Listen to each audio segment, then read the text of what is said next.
Почитувани граѓани, почитувани медиуми. Пред времените парламентарни избори помина и излегоа сите лукративни дејанија на СДСМ. Агенцијата за медиуми го објави извештајот за платено политичко рекламирање, каде што може јасно да се забележи соодносот на рекламирањето помеѓу СДСМ и ВМРО-ДПМН, при што е 2:1, односно двојно повеќе простор доби СДСМ за платено политичко рекламирање на овие избори. На што се должи ова?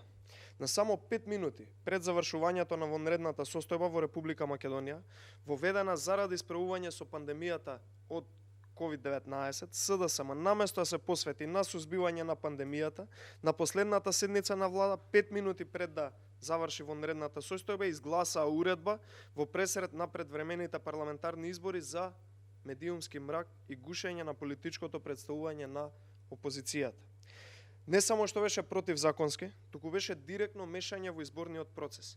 Па така, ВМРО-ДПМН доби ограничен простор за рекламирање во медиумите, а СДСМ доби простор да може да се рекламира и двојно повеќе од ВМРО-ДПМН. Користењето на вонредната состојба за ваква уредба значеше гушење на медиумскиот рекламен простор за ВМРО-ДПМН, каде што СДСМ директно мешајќи се и интервенирајќи во изборниот законник со оваа уредба, придонесе да се ограничи рекламниот простор на штета на ВМРО-ДПМН и коалицијата Обнова на Македонија, за да истата СДСМ може да манипулира со рекламниот простор во медиумите. Ова беше една од причините за најнедемократските избори и изборниот грабеж кој што се случи на овие избори. Почитувани, лукративните намери на СДСМ, каде што искористија вонредната состојба за директно мешање во изборниот процес, а не за борба со корона пандемијата, излегоа на површина и веќе се јавно достапни. Впрочем, од СДСМ и не може да се очекува нешто друго. Благодарам, повелете прашања. Денеска, господин Арсовски, денеска е конститутивната седница. Официјално почнува и трката за мнозинство. СДСМ најави дека е во преговори, вашиот председател исто кажа дека почнуваат преговорите за сформирање на мнозинство. С кого преговарат ДПМН? Дали има некаков напредок? Што можете да ни кажете? Вака, од овој момент, бидејќи денеска конститутивната седница во Собранието, би им посакал и лесна работа на пратениците.